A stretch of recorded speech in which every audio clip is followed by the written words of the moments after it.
Tomorrow marks the 20th anniversary of the September 11 attacks on the Pentagon and World Trade Center in New York City. On that fateful day, Springfield native Mark Phillips was living with his wife and daughter in Brooklyn. A seasoned photojournalist, Phillips immediately grabbed his cameras to capture the terror attacks as they unfolded. One of his photos, known as Satan in the Smoke, became a worldwide phenomenon and an indelible image of one of the nation's darkest days.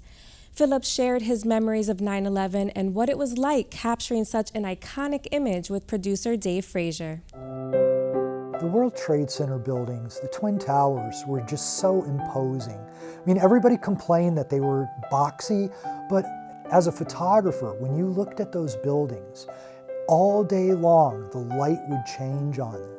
You could get half the building lit, half of it in shadow. You could get shimmering light going across it from reflections off the water. So the buildings just had a remarkable effect for photography. They just dominated the skyline. 9/11/2001, my wife and I, we were both working at that point, and we both had places we were supposed to be that day, but it was my daughter's first day of preschool at Montessori.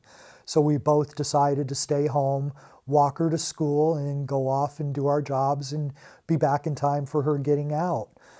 But that morning changed radically when my wife shouted to me from the living room. She goes, "Mark, you've got to come see this." And we have unconfirmed reports this morning that a plane has crashed into one of the towers of the World Trade Center. I looked out our front window and I could see smoke coming up from lower Manhattan.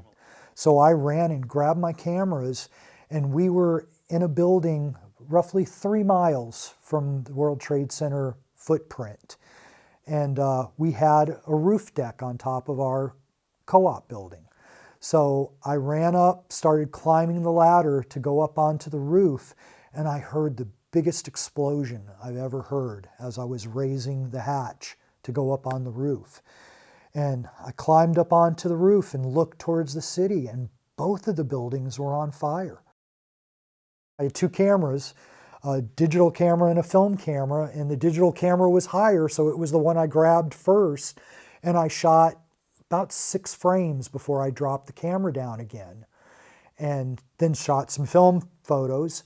You know, I went with the digital because I had to develop film, so I slapped the card from my digital camera into my computer. The first picture came up, and it was like, it looked really good. So I got on the phone with AP, and I worked out a deal with them, and I hit send, never knowing what was really contained in the smoke of that photo. That next day, I woke up in the morning and I turned on my computer, and when I hit get mail, it was just one email after another, just kept coming in. And then my phone rang, and it was my photo agent. And the first words out of his mouth was, "Did you know that there was a face in your photograph?" I feel like this image was one of the first social media viral images of this digital age.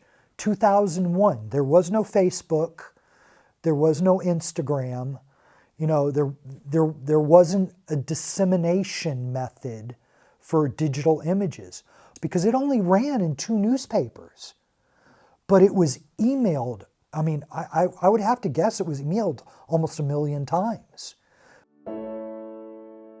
It was so hard to believe that the buildings were gone. The night after the attack, we went to the Brooklyn Heights Promenade, and people had laid out candles and pictures of missing people on the rails, and you just looked at that and you couldn't believe what was going on. To have the 20th anniversary on a Saturday kind of is poignant.